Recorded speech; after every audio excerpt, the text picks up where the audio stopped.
우리 자신을 위해, 이 땅을 위해, 한국교회를 위해서 기도하는 기도의 시간을 허락해 주심을 감사합니다. 성탄절임에도 우리 믿는 자들에게는 기쁨이 없고 감사가 없고, 예수님으로 인하여 우리가 구원을 받았지만 주님 앞에 헌신도 열정도 뜨거움도 식어져 버린 이 완악한 세대에 다시 한번 주님의 임재를 기도합니다. 먼저 우리의 예배 가운데 주님이 함께하여 주시고, 우리의 기도 가운데 함께하여 주시고, 우리의 삶 속에 함께하여 주셔서 이 천년 전에 예수님의 오심으로 세상의 역사가, 영적인 세상이 변화되어졌던 것처럼 우리의 삶의 오심으로 우리가 변화되어지기를 원합니다. 코로나19에 무너지는 것이 아니라 코로나19를 조롱할 수 있는 우리의 믿음이 되게 하시고, 세상에 여지없이 꺾어지는 우리의 신앙이 아니라 세상을 짓밟을 수 있는 믿음의 용사들 되게 하여 주시고, 환경에 영향을 받는 연약한 신앙인이 아니라 환경을 변화시킬 수 있는 능력의 하나님의 자녀가 되어지는 놀라운 역사들이 나타나게 하여 주시옵소서.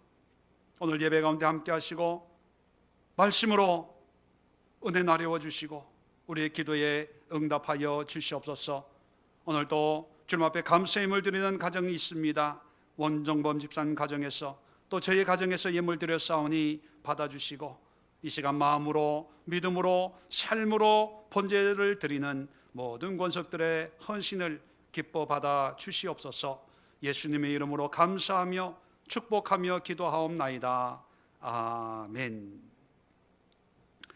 자, 함께 보실 말씀은 요한복음 1장을 함께 열어보겠습니다. 요한복음 1장 9절로 14절까지 함께 합독하도록 하겠습니다.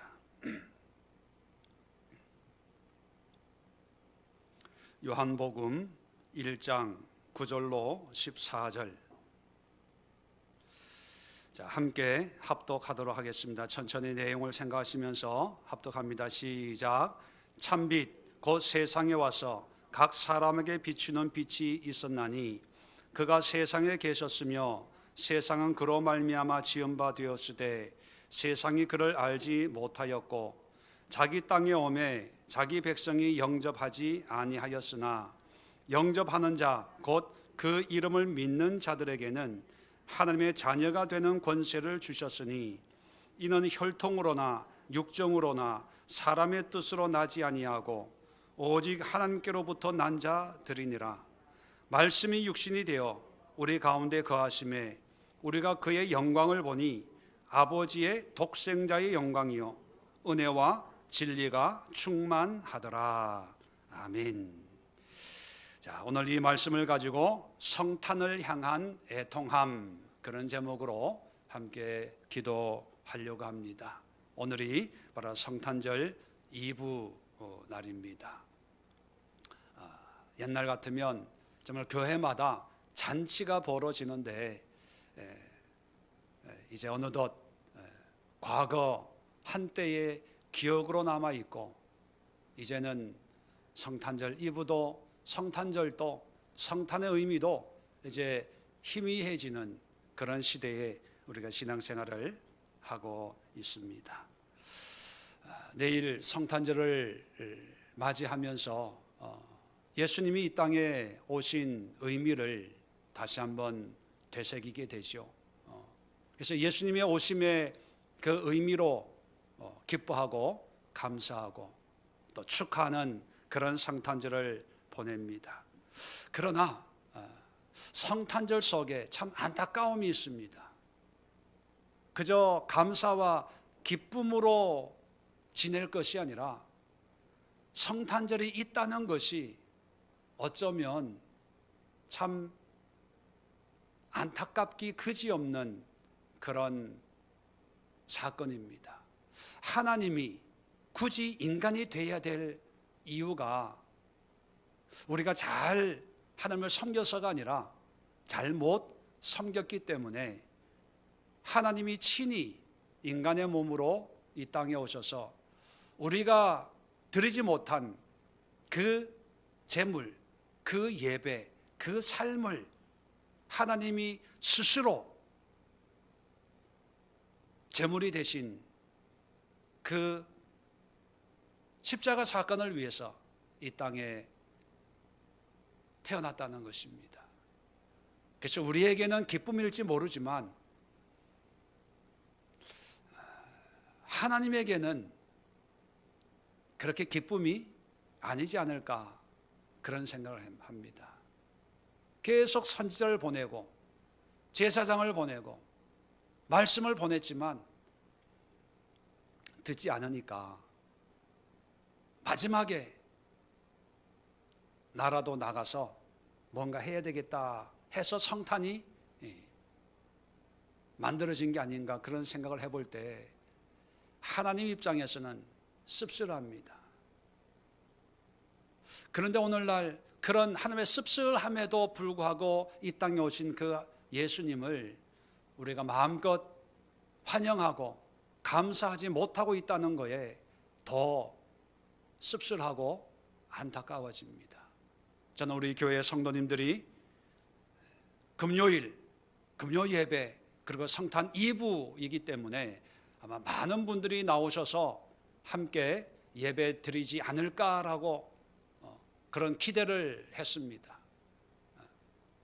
아마 코로나19 때문에 못 나간다고 생각을 하는 분도 있겠지요. 그러나 여러분 자신들은 알 겁니다. 지금 영상을 통해서 예배 참석하고 있는 분들이 계시면 코로나19 확진 때문에 못 나가는 건지 귀찮아서 다른 일 때문에 선약 때문에 개인적인 일 때문에 그냥 영상으로 예배 드리는 것이 편해서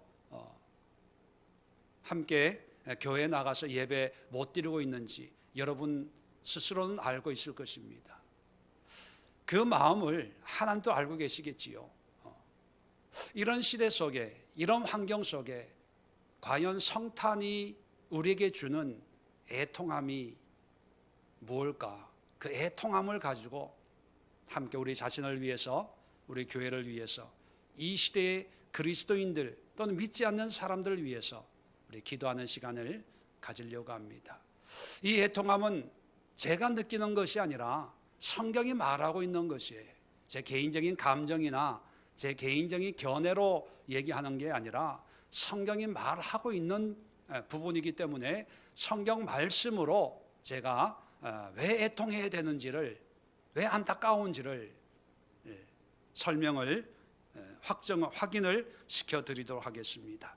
요한복음 1장은 여러분 잘 아시는 것처럼 사도 요한이 이제 복음서를 쓰면서 어떤 서론적으로 개관을 예수가 하나님의 아들이시고 우리의 구주인 것을 먼저 이제 서론이지만 결론을 이제 1장에서 말하고 있습니다. 이런 분이 예수님이 이런 분이다 하는 것을 얘기하고 있는데, 자 9절입니다. 참 빛 곧 세상에 와서 각 사람에게 비추는 빛이 있었나니 그가 세상에 계셨으며 세상은 그로 말미암아 지은 바 되었으되 세상이 그를 알지 못하였고. 자 여기 보면 참 빛 하나님이죠. 이 하나님 그리고 예수님이 우리는 2000년 전에 12월 25일 날, 물론 12월 25일 탄생한 건 아닙니다. 몰라요 며칠 날 탄생했는지. 단지 역사적으로 12월 25일을 예수님의 탄생일로 기념하는 거죠. 자, 그래서 우리가 일반적으로 12월 25일 예수님이 나셨다 이렇게 그냥 암묵적으로 동의하여서 성탄절이다 이렇게 의미를 함께 공유하는 것처럼, 자 예수님이 12월 25일 날 이 땅에 오셨습니다. 그런데 문제는 뭐냐면 육신으로 오셨지 그 전에도 이 땅에 계셨어요, 안 계셨어요? 계셨어요. 다시 한번 10절에 보세요. 그가 세상에 계셨으며, 예수님은요, 세상에 쭉 계셨어요. 한 번도 이 세상에 안 계셨던 적이 없었어요. 단지 우리가 그것을 몰라서 뿐이에요. 느끼지 못했어요. 예비하지 못했어요. 인정해 주지 못했어요. 그래서 예수님이 이 땅에 인간의 몸으로 오셨습니다. 자, 10절 끝에 세상이 그를 알지 못하였고 자기 땅에 오매 하나님이 주인이에요. 하나님이 주인인 이 땅에 오고 자기 백성 하나님의 피조물들이에요. 그 피조물들이 영접하지 아니하였다. 알지도 못했고 영접하지도 못했고, 무슨 얘기냐 하면 느끼지 못한다는 거죠. 하나님을 느끼지 못해요. 하나님이 성탄으로 오신 그 아기 예수, 그리고 성자 예수의 모습으로만 계신 것이 아니라 온 땅에 하나님의 영광과 권세와 능력으로 존재하는데도 우리는 모르고 예배하지도 않고 인정하지도 않았다 하는 겁니다.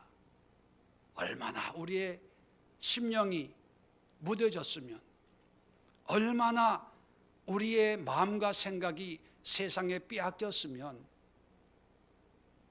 하나님이 계신 줄도 모르고 인정하지도 않고, 이제 성탄을 통해서 이제 12월 25일 예수님이 이 땅에 나셨다라고 하는 인간으로 오신 예수님만 생각을 하고, 이날 뭐 굉장한 것처럼 잔치를 하고 트리를 만들고 캐롤을 부르고, 물론 성육신의 그 의미에는 아주 신학적으로 영적으로 중요한 의미가 있습니다. 근데 문제는 뭐냐면 아기 예수로 오신 그 모습만이 아니라 하나님은 그 전에도 그 이후에도 우리와 함께 하고 있는데, 이 함께 하고 있는 하나님을 우리는 인식하지 못했다는 사실이 너무 안타깝다는 것입니다. 우리도 이 말씀을 통해서 참 안타깝다라고 느끼는데, 하나님 입장에서 보면 얼마나 안타까울까요? 성탄절을 찬양하고 감사합니다, 기뻐합니다.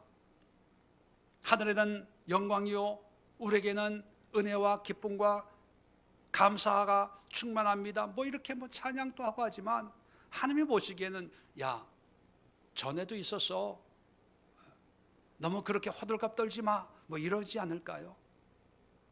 여러분, 성탄을 맞이하면서 우리는 어떤 한 시점, 한 기점에 이 땅에 오신 예수님만을 생각하지 말고, 아, 우리와 함께하는 하나님, 임마누엘로 오신 그 예수님을 생각하면서 그 예수님을 느낄 수 있어야 됩니다. 그 예수님을 예배할 수 있어야 돼요. 그 예수님 앞에 무릎을 꿇고 당신은 왕이십니다, 창조주십니다, 나의 주가 되셨습니다, 날마다 주님 앞에 이런 고백을 할 수 있는 그런 신앙인이 되어야 되지 않을까요? 성탄을 맞이하면서 성탄절만 생각하는 이 시대의 무뎌진 심령들에게 하나님 주님을 알게 하옵소서. 하나님의 임재를 날마다 순간마다 경험하는 그런 하나님의 백성들 되게 하옵소서. 함께 기도하도록 하겠습니다.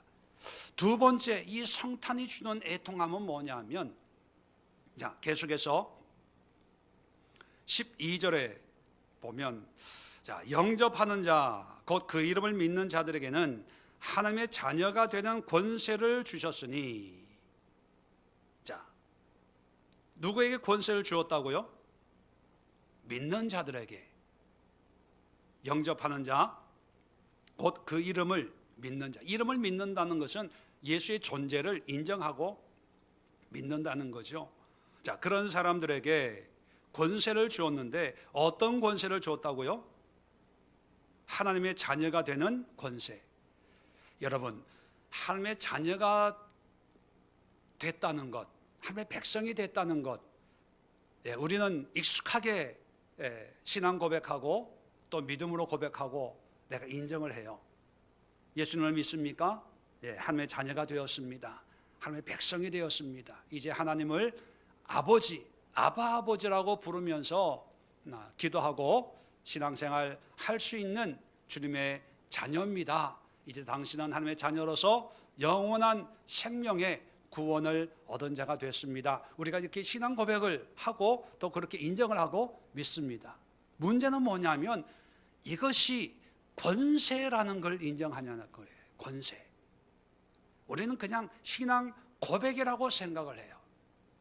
누구나 다 하나님 아버지 기도하니까 그렇게 기도하는 줄 알고 또 예수 믿으면 하나님의 자녀가 되는 줄 그냥 알고 또는 믿고 그런 줄 인정을 하는 거죠. 근데 성경은 뭐냐면 이게 권세래요. 권세. 세상의 권세만 권세가 아니고 하나님의 자녀가 되는 것도 권세라는 거예요. 권세의 원어적인 의미는요, 권리 또는 특권이라는 의미입니다. 공무원의 권세라고 하는 것은 공무원으로서 누릴 수 있는 어떤 권리 또는 공무원에게 주어진 특권이 권세로 나타나는 거죠. 그래서 그 권세가 크고 영향력이 있는 거 아닙니까? 그리고 그 권세를 가지려고 지금 저렇게 정치인들은 가진 수단과 방법을 다 동원해서 그 권세를 누리려고 몸부림치지 않습니까? 그 권세가 대단하거든요. 오늘도 보니까 말 한마디면 죄를 깎아주더라고요. 사면하면 사면이 돼요. 어떤 사람들은요, 평생을 그 죄의 형벌을 지고 그 죄를 갚아야 되는데 대통령이 말 한마디만 하면 그날로 깨끗하게 되는 것이 권세입니다. 그런 권세를 다 부러워하죠. 또 요즘에 권세자가 또 있는데 돈이 돈. 야, 요즘처럼 돈이 권세 있는 시대를 제가 본 적이 없어요. 어린 아이들의 꿈을 돈이 사요. 젊은이들의 뜨거운 청춘을 이 돈의 권세가 좌지우지해요. 세상의 모든 가치를 이 돈의 권세가 줬다 폈다 하더라고요. 돈의 권세가 얼마나 큰지 돈이 많으면 돈이 없는 자를 지배하더라고요. 부리더라고요. 종처럼. 그래서 돈의 권세는 곧 갑질을 해도 그 앞에 순종을 해야 돼. 마치 이 시대에 신이 된 것처럼 돈의 권세가 그렇게 막강하더라고요. 그런데 성경은요, 세상의 권세나 물질의 권세뿐만 아니라 하나님의 자녀가 되는 것도 권세다, 그렇게 말씀하고 있습니다. 그러면 우리가 하나님의 자녀가 됐다고 하는 사람들 아닙니까? 그죠? 하나님의 백성이라고 기도하고 외치고 선언하고 선포하는 그런 사람들입니다. 그런데 우리에게 하나님이 나에게 주신 권세가 있다는 걸 믿으세요? 하나님의 자녀로서의 권위가 있다는 것을 인정하십니까? 인정하네요. 권세라고 생각하지 않고 그저 내 믿음 하나 가지고 믿음 생활하면서 죽으면 구원받고 삶의 어려운 문제 가지고 기도하고 그러면 하나님이 긍휼히 여기시면 응답 주고 해결해 주고 그렇지 않으면 그냥 사는 거고 그저 내가 열심히 아둥바둥 살면서 신앙생활하고 교회생활하는 거지 뭐. 그런 일반적인 생각을 가지고 신앙생활합니다. 그러니까 믿음 생활이 재미가 없어요. 신앙 생활이 생명력이, 활력이 없어요. 반대로 하나님의 자녀가 되는 권세가 있다고 생각해 보세요. 권세라고 하는 권위거든요. 권리거든요. 그러면 세상의 물질보다 내가 하나님의 자녀가 됐다는 것을 더 귀하게 인정을 하고 또 자부심을 갖기 때문에 물질에 무릎을 꿇지 않아요. 세상의 기준에 무릎을 꿇지 않는 거예요. 세상 환경에 타협하지 않는 거예요. 왜? 내가 하나님의 자녀인데. 그 자녀는 하나님이 나에게 특별하게 베풀어 주시는 권세야, 이런 확신이 있기 때문에 당당한 거예요. 코로나19가 아니라 2030이 와도 세상과 상관없이 하나님 앞에 당당한 거예요. 그런데 오늘날 그 권세가 사라지니까 세상의 권세가 우리를 짓밟잖아요. 세상의 권세가 좌지우지하잖아요. 모여라, 모이지 마라. 여러분, 우리끼리 솔직하게 한번 얘기해 봅시다. 세상의 권세가 모이지 마라라고 해서 교회 안 나옵니까? 내가 교회 나가기 싫어서 교회 안 나옵니까?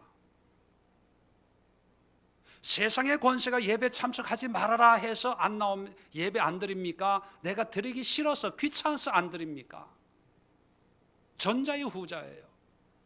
물론 전자도 있지만 시대의 흐름 속에 많은 사람들이 후자의 길을 택해요. 왜? 권세가 없으니까요. 하나님의 권세가 없으니까 세상의 큰 권세에 순종하는 거예요. 눈치 보고 신앙생활 하는 거예요. 끌려다니면서 신앙생활 하는 거예요.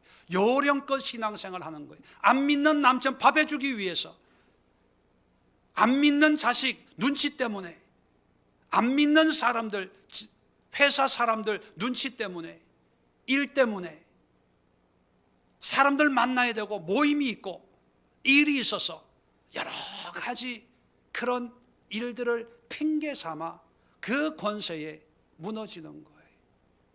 그런데 성령 충만해서 내가 하나님의 자녀가 됐다는 거에 권세를 깨달으면요, 세상 일이 우스워지는 거예요.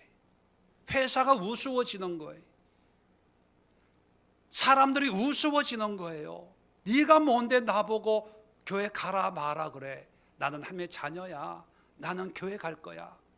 네가 뭔데 예배 참석해라. 30%냐 20%냐 10%냐 50%냐. 네가 뭔데 그걸 결정을 해. 나는 하나님의 자녀의 권세가 있는데 그 권세로 나는 나의 신앙을 선택할 거야. 이렇게 돼야 되는 거예요. 우리는 권세를 잃어버린 시대에 살고 있습니다. 권세를 잃어버리니까 세상의 권세가 우리를 끌고 가는 거예요. 여러분, 우리가 애통해야 돼요. 하나님의 자녀됨이 권세인 것을 인정을 하고 권세는 지켜야 되는 거예요. 빼앗긴 권세를 내가 회복해야 되는 거예요. 여러분, 믿음의 권세를 회복하십시오. 영상으로 예배 들으시는 분들, 성탄 이브에 집에서 예배 들으시는 분들, 권세를 회복하세요. 그게 권세입니까? 그게 예배입니까? 그게 신앙입니까? 그게 믿음입니까? 그게 하나님의 자녀입니까? 회복하십시오. 물론 영상 예배 드리는 것 자체를 얘기하는 것이 아닙니다. 대면 예배 들으시는 분도 마찬가지입니다. 이 시대의 권세에 사로잡혀 있는 우리 신앙을 제가 말씀드리는 거예요. 이렇게 신앙생활 해서는 안 되는 거예요. 우리가 애통하며 잃어버린 빼앗긴 권세를 회복하게 하시고 그 권세가 얼마나 귀하다는 것을 깨닫는 무지에서 벗어나게 하옵소서. 간절히 기도할 수 있기를 바랍니다. 세 번째, 성탄이 주는 애통함이 뭐냐면, 자, 14절입니다. 말씀이 육신이 되어, 예수님을 얘기하는 거죠. 육신이 되어 우리 가운데 거하심에, 자, 우리 가운데 이제 거하시죠. 우리가 그의 영광을 보니 아버지의 독생자의 영광이요 은혜와 진리가 충만하더라. 자, 예수님을 보니까 하나님의 독생자, 하나님이 독생하신 그 영광이 있고, 자, 은혜와 진리가 충만하더라. 자, 이게 뭐냐면요, 독생자의 영광이라고 하는 것은 하나님이 가지고 있는 그 영광이, 그 누구도 흉내낼 수 없는 하나님만이 가지고 있는 그 영광의 권위를 예수님이 가지고 있고요. 자, 그 다음에 은혜와 진리가 충만하더라. 이게 무슨 뜻이냐면, 자, 쉽게 표현하면요, 은혜와 진리의 의미가, 은혜는 하나님이 우리 죄인에게, 부족한 자에게, 자격이 없는 자에게 베푸시는 하나님의 사랑을 통칭해서 은혜다, 이렇게 표현합니다. 그러니까 하나님이 우리에게 베푸시는 모든 거예요. 영적인 은혜도 있지만 또 물질적인 것도 있고 환경적인 것도 있고 어떤 우리에게 건강의 은혜도 있고, 그죠? 가정에 베푸신, 우리 자녀에 베푸신 모든 것이 통칭해서 하나님이 우리에게 베푸신 은혜예요. 자, 반면에 진리라고 하는 것은 어떤 의미냐면, 진리는 기준입니다. 좌로도 우로도 치우치지 않고 바르게 갈 수 있도록 인도하는 바른 가르침, 그것을 우리가 진리 이렇게 표현합니다. 자, 은혜와 진리가 충만하다는 그 의미는 하나님이 우리에게 베풀어 주신, 하나님이 베푸신 모든 어떤 사랑, 긍휼, 자비가 예수님 안에 있고, 또 우리가 모든 어떤 것을 분별하면서 바른 길을 갈 수 있는, 참된 삶을 살아낼 수 있는 진리가 예수님 안에 있다는 거예요. 그래서 예수님도 내가 길이요 진리요 생명이다, 그렇게 말씀하셨습니다. 이게 무슨 뜻일까요? 여러분, 은혜와 진리가 충만하다, 17절도 보면 율법은 모세로 말미암아 주어진 것이요 은혜와 진리는 예수 그리스도로 말미암아 온 것이라. 자, 은혜와 진리를 계속 얘기하고 있어요. 예수 안에 은혜와 진리가 충만하고 이 은혜와 진리는 예수님으로 온 거다. 이게 무슨 뜻일까요? 여러분, 이게 뭐냐면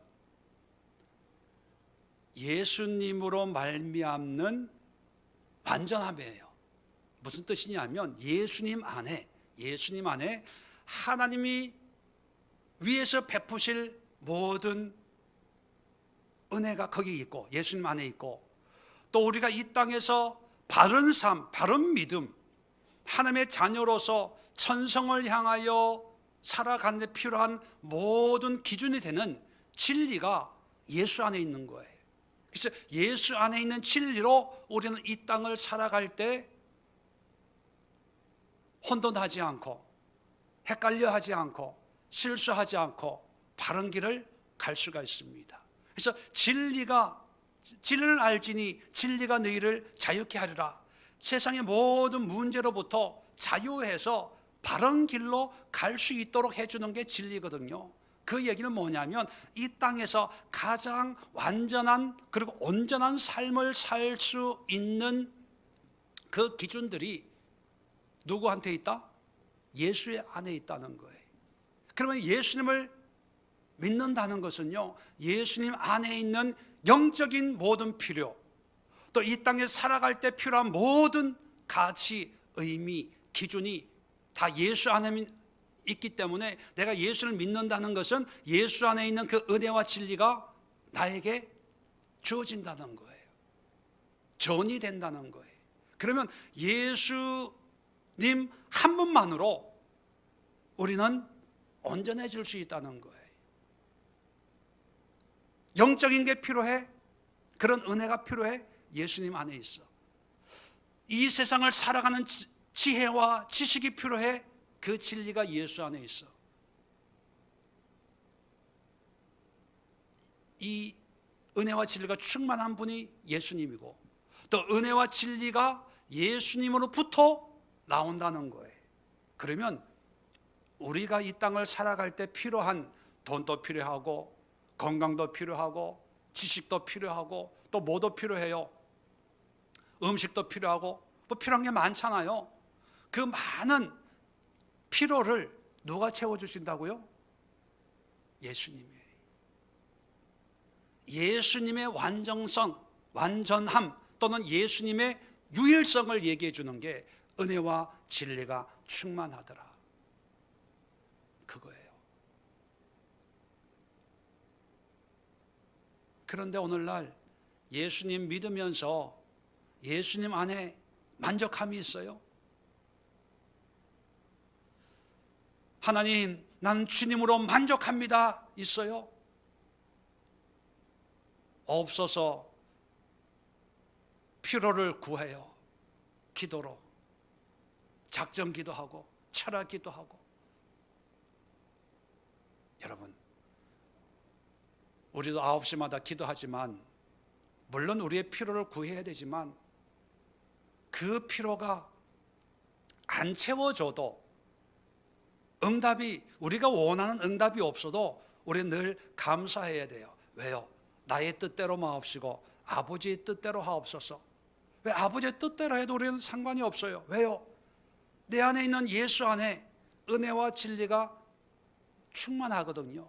단지 우리가 기도하는 것은 이 예수가 없는 사람들 위해서 중보 기도하는 거예요. 오늘도 이대훈 성도님이 돌아가셨다고 연락을 받았습니다.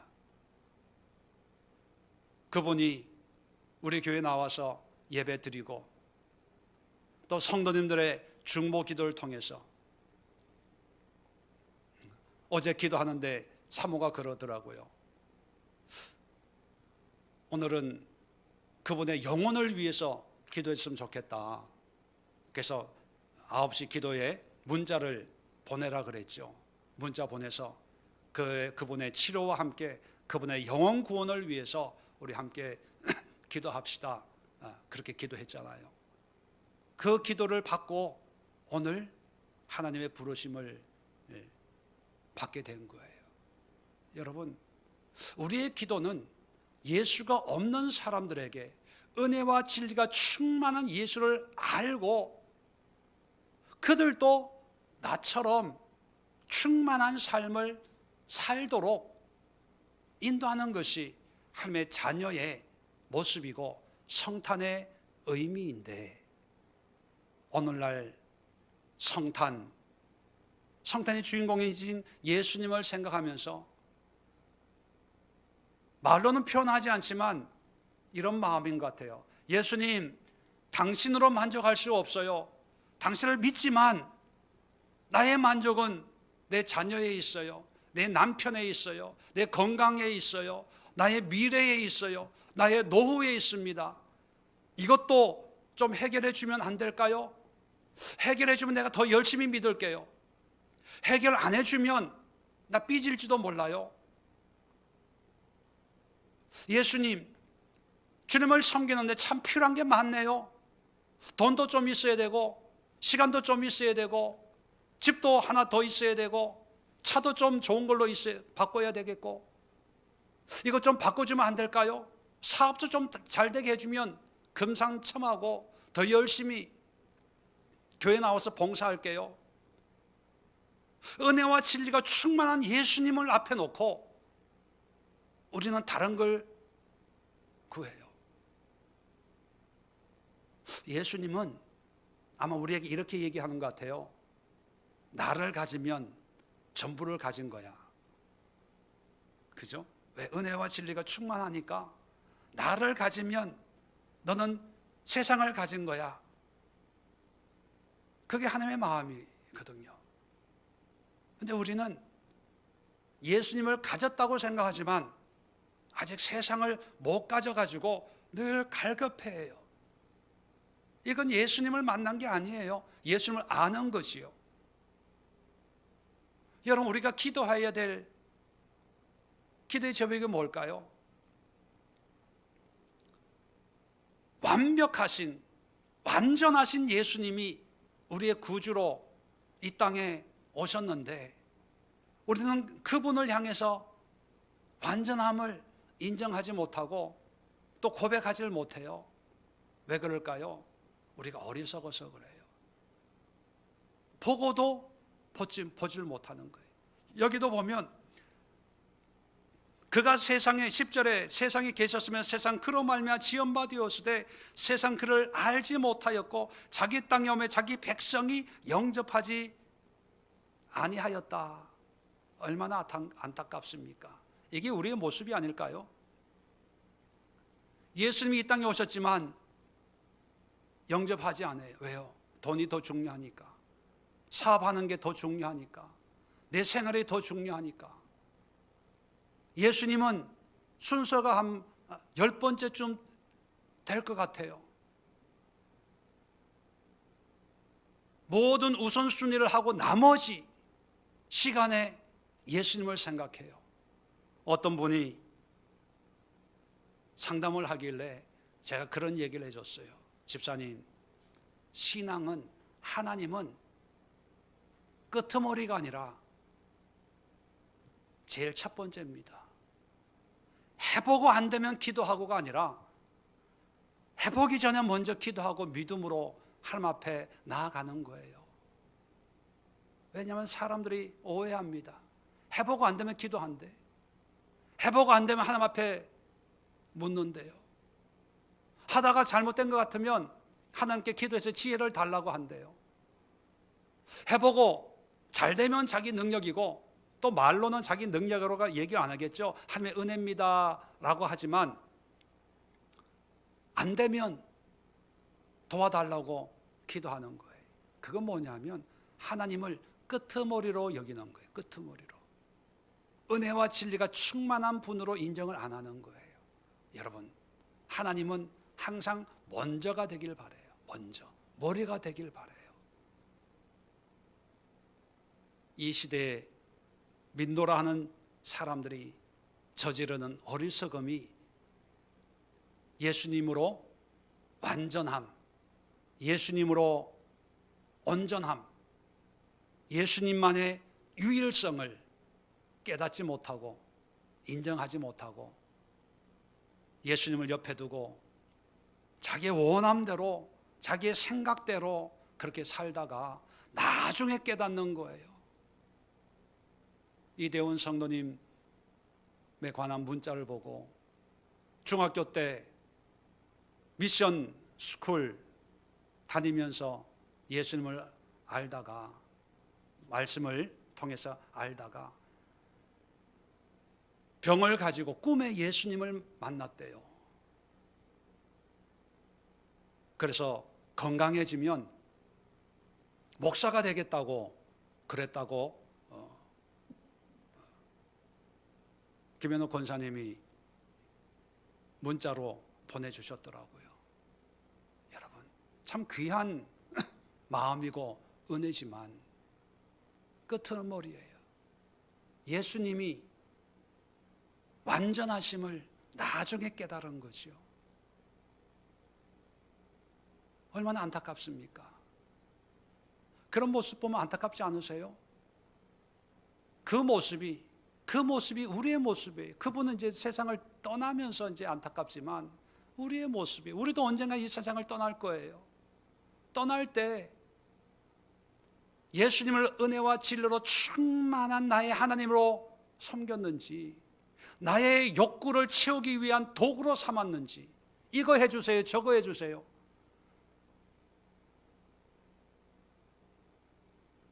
우리가 애통함으로 기도해야 됩니다. 하나님, 나의 어리석음을, 우리의 어리석음을 용서해 주시고 예수님으로 만족한 삶을 살게 해 주옵소서. 그 예수 안에 있는 풍성함, 그 예수 안에 있는 그 놀라운 능력, 예수 안에 있는 그 오묘한 신비를 경험하게 해주세요. 여러분, 오해하지 마세요. 예수로 산다고 해서 이것 돈도 싫고 이것도 싫고 저것도 싫고 그냥 이상한 어떤 신비주의에 빠지는 게 아니야. 여러분, 그런 오해하지, 그런 논리에 빠지지 마세요.